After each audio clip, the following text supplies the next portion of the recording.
good day. Ito yung coil lifter na ginamit natin. Dito natin binili sa RJC Auto Parts. Ito yung gagamitin natin para hindi na siya yung pipa ng gusto. Pagka apat kasi kami pagpuno, lumulubog, tumatagtag, tapos yung tambutso natin ay tumatama sa hams, kaya naglagay tayo ng ganito.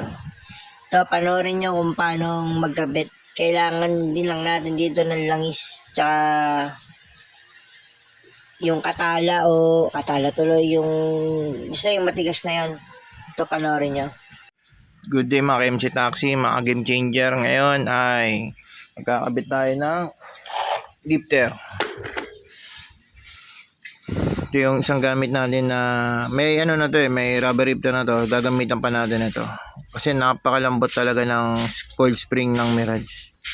Tatlo lang sakay ko, sumaside na ito itong part natin, masira. Bari pag ilalagay mo to, lalagyan mo ng langis to. Saka to, kabilaan, apat yan. Bali pag ilalagay mo yan,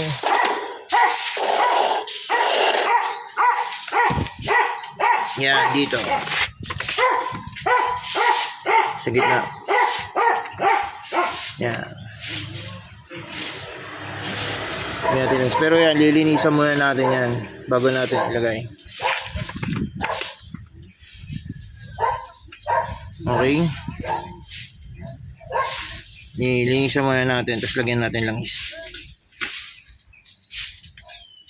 Iipitan nyo ng vice grip dito yan o kaya ng plies para pagka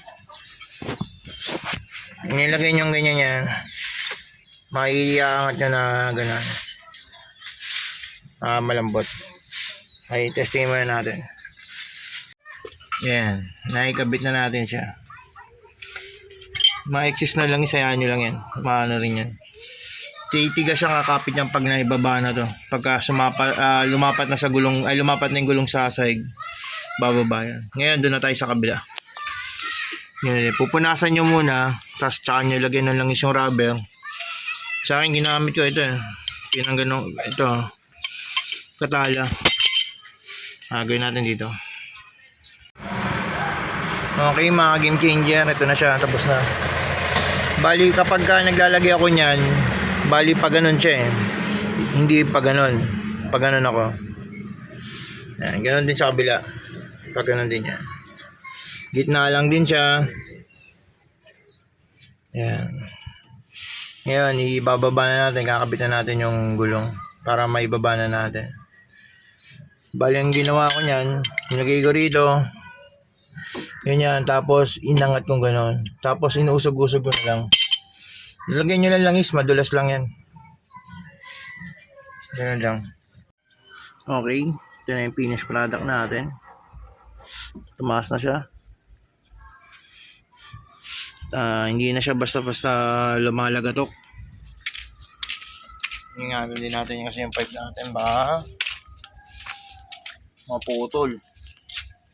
Dahil na pag tatlo sa likod, ayan, taas. Okay na yan. Salamat.